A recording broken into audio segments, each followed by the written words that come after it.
បាទសួស្តីអ្នកនរគ្នានៅក្នុងវីដេអូនេះខ្ញុំសូមធ្វើការ review តាក់ទងជាមួយនឹងមុខងារធ្វើ animation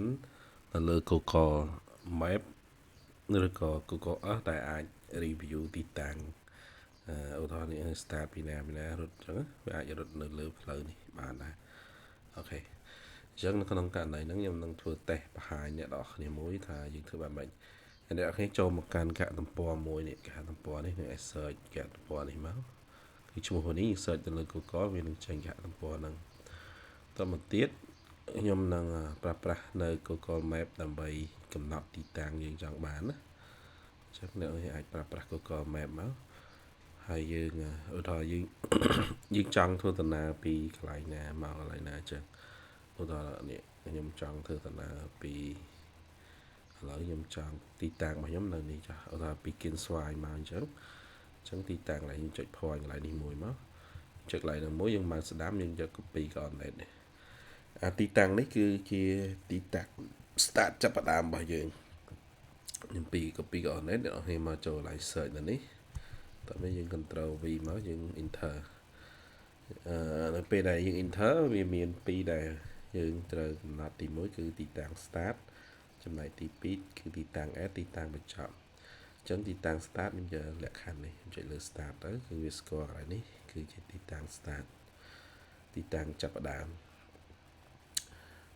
មកនេះគឺវាដាក់ឈ្មោះថាអីថានៅណានៅអីឃើញឈ្មោះនេះអូខេឈ្មោះនេះយើង remove វាចោលក៏បានដែរនេះទីតាំង start តមកទៀតខ្ញុំយកមើលទីតាំងបញ្ចប់របស់យើងឧទាហរណ៍ខ្ញុំចង់មកទីតាំងកន្លែងនេះចាស់អូខេចុចកន្លែងនេះមកតោះមកស្អាមយក copy coordinate អញ្ចឹងតោះហើយយើងចុចកន្លែង search បន្តទៀតណាហើយយើង enter លេខនៅនេះទៅគឺអានេះគឺទីតាំងបញ្ចប់របស់យើងអញ្ចឹងយើងមកពីគៀនស្វាយពីនេះមកយើងដល់ហ្នឹងអញ្ចឹងយើងជិះឆ្លងកាត់ស្ពាននៅនេះវា recommend ប្រភេទផ្លូវយើងប្រភេទផ្លូវកន្លែងនេះនេះជាផ្លូវ2កន្លងផ្លូវកោងអញ្ចឹងបាត់ចឡើងកវាច់កវៀនអញ្ចឹងយើងអាចចុចតេស្តខ្លួនឯងបានថាអូខេប៉ុន្តែយើងពិបាកនៅក្នុងការកែអញ្ចឹងខ្ញុំយក option មួយនេះបើចេះគឺវាចេញទៅនេះទៅនោះយើងចង់ទៅនេះមិននេះវាអត់ទៅទៅដំណើរអូខេនេះអាចថាយកបានឬក៏នេះយើងអាចវាដូចគ្នាអញ្ចឹងខ្ញុំយក option នេះមកចោលអញ្ចឹងទោះពីវានេះហើយនៅក្នុងវាមានកណនីប្រវែងឲ្យយើងនេះមានកណនីប្រវែងអីប្រហែលគីឡូនេះជា14គីឡូពីនេះមកឃើញទេអញ្ចឹងហើយយើងត្រូវចូលកន្លែងមុខងារមួយគឺមុខងារ export គឺយើងបញ្ចេញ coordinate ហ្នឹង export តែ export យើងមានជា export វាមាន waypoint វាមានអានេះ road វាមានជា trace ខ្ញុំយកតែ trace បានហើយតោះ file យើងយក file លើនេះហើយយក file លើនេះវាមានច្រើនរបស់ file ទៅតាម software ឬកម្មវិធីដែល support ទៅខ្ញុំចុច import ចេញមកអញ្ចឹងយើងបានទីតាំង online នេះមួយខ្ញុំ copy វាមកអានេះខ្ញុំ copy ដាក់ desktop ដើម្បីស្រួលតាមអ្នកនរគ្នាចូលមកកាន់ Google នេះយើងចូលមកកាន់ Google Earth យើងអាចទាញ Google Earth ចេញពី Google កទំព័រ Google ទៅតោះយើងចូលឡើង file ខ្ញុំយក open តោះហើយចូលនេះយើងយក all file ដើម្បីអាច show អានេះដាក់វាចូលចុច OK បាទវាអូខេវានឹង review ទៅទីតាំងដែរអូខេបាទអញ្ចឹងនៅក្នុងនេះពេលអ្នកនរចូលដល់នេះគឺទីតាំងរបស់វាហើយយើងនៅក្នុងនេះវាមានជា trace ជា trace ក្រោយនេះជា trace ក្រោយខ្ញុំចាប់ទាញឃើញទេអញ្ចឹងកន្លែង trace ដែលខ្ញុំ export ចេញមិញហើយមាន line វាមាន line ផ្លូវយើងឃើញទេអូខេ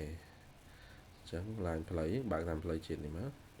ខ្ញុំ zoom វាធំតមកនៅក្នុងអានេះវាជា point មួយអញ្ចឹងចុចលើវាទៅយើងមកស្ដាំយើងយក property អញ្ចឹងពេលយើងដល់ property មកអានេះឈ្មោះទេឈ្មោះយើងអាចដាក់ថាអូខេខ្ញុំដាក់ថាអានេះយើងដាក់ឈ្មោះយើងឬក៏ខ្ញុំ test ខ្ញុំដាក់ថា test ដាក់ test ចាដាក់ តែតមកនេះយើងអាច change point វាបានណា point ហ្នឹងគឺចង់សំដៅទៅលើ point នៃការ review នេះព្រួយយើងមាន option ច្រើនយើងអាចយកជា move ចេះអូខេយក move ចេះមកតមកខ្ញុំអាច change color ហ្នឹងយើងតេស្តថា color ណាដែលយើងដាក់ទៅងាយស្រួលមើលអូខេនេះហើយយើងអាចយកឲ្យវារៀងធំរៀងដិតណា capacity នេះយើង save អូខេតមកយើង style color ហ្នឹងគឺវាប្រើអីគេនេះ style color គឺចង់ color អាផ្លូវនេះឃើញទេបើហ្នឹង color ហ្នឹងគាត់ថាយើងមិនសូវចង់ប្រើទេយើងអាចមើល color ណាដែលអាចថាងាយដិតហ្នឹងទៅអូខេតែខ្ញុំដាក់តេស្តលើនេះមើលចឹងងាយដិតហើយយើងអាច capacity វាឲ្យវាអា capacity វាថាយើងយក100ហ្នឹងវាដិតខ្លាំងណាស់នេះយក100វាដិតខ្លាំងនេះក៏ស្នាមនៃការ review របស់វាទេចឹងបើនឹងយើងយក50ទៅវាអត់សូវដិតទេឃើញ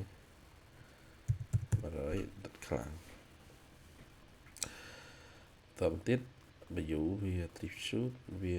អានេះគឺຂະຫນាត description នឹងពណ៌នេះ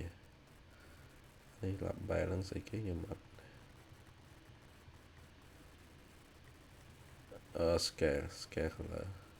ហើយទុកប៉ុណ្នេះច្រើននេះស្អីខ្ញុំដែរសូវប្រើដែរ point បាទយើងចូលអូខេប៉ុណ្នេះមកយើងឃើញទីតាំងផ្លូវរបស់យើងអូខេតោះមកយើងថ្មីទៀតនៅក្នុងនេះខ្ញុំធ្វើតេស្តសាកល្បងនៅពេលដែលចូលកន្លែងនេះយើងទាញអានេះលើមាន option មួយអញ្ចឹងកន្លែងនេះគឺជាមានជា option មួយគឺ play tour ហ្នឹងគឺពេលយើងចុចលើហ្នឹងគឺវានឹង load មកដល់ហើយនេះអូខេទីតាំងនេះអញ្ចឹងពេលទីតាំងហ្នឹងវាចាប់ផ្ដើមដើរទៅហើយអូខេចំពោះល្បឿនយើងអាចទៅកំណត់កែបន្ថែមបានហើយមុំនៃកាមេរ៉ាក៏យើងអាចដាក់ថែមបានដែរនេះហ្នឹងវាដែរបើកន្លែងខ្លះវាលឿនពេកអញ្ចឹងផ្លូវវាត្រង់កាមេរ៉ាវារត់ទាន់អូខេ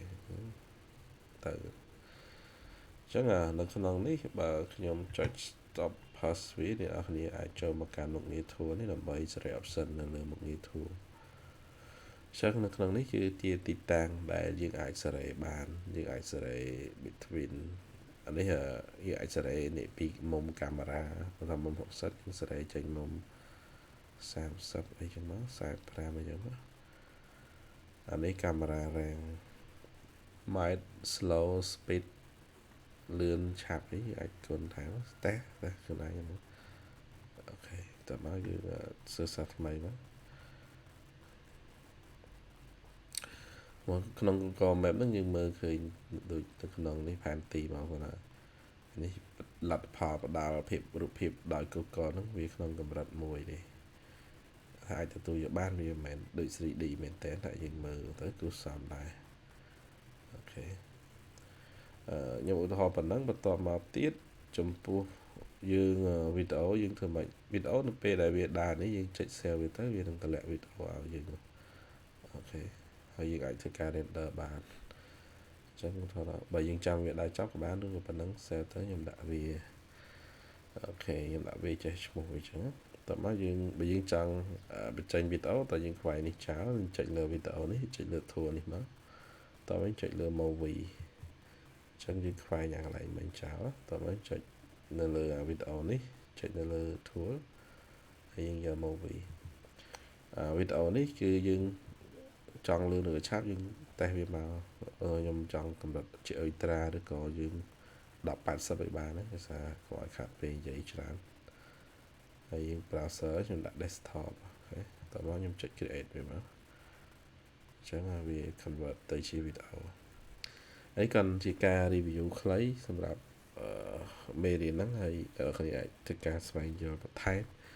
តកតើងជាមួយនឹងការប្រើប្រាស់របស់វាជាផ្លូវមួយដែលអាចយកទៅប្រើប្រាស់នៅក្នុងការងាររបស់យើងបានបាទអរគុណវីដេអូនេះគឺខ្ញុំមិនចាំបាច់ចាំឲ្យមើលលទ្ធផលទេអ្នកនរគ្នាដោយសារខ្ញុំធ្លាប់ធ្វើវីដេអូម្ដងហើយយើងអាចទៅមើលទៅនេះអញ្ចឹងពេលវាចប់ទៅវានឹងបានលទ្ធផលដូចនេះ បាទគុណអ្នកនរគ្នាជួបគ្នានៅមេរៀនក្រោយពី page វិស្វករខ្មែរ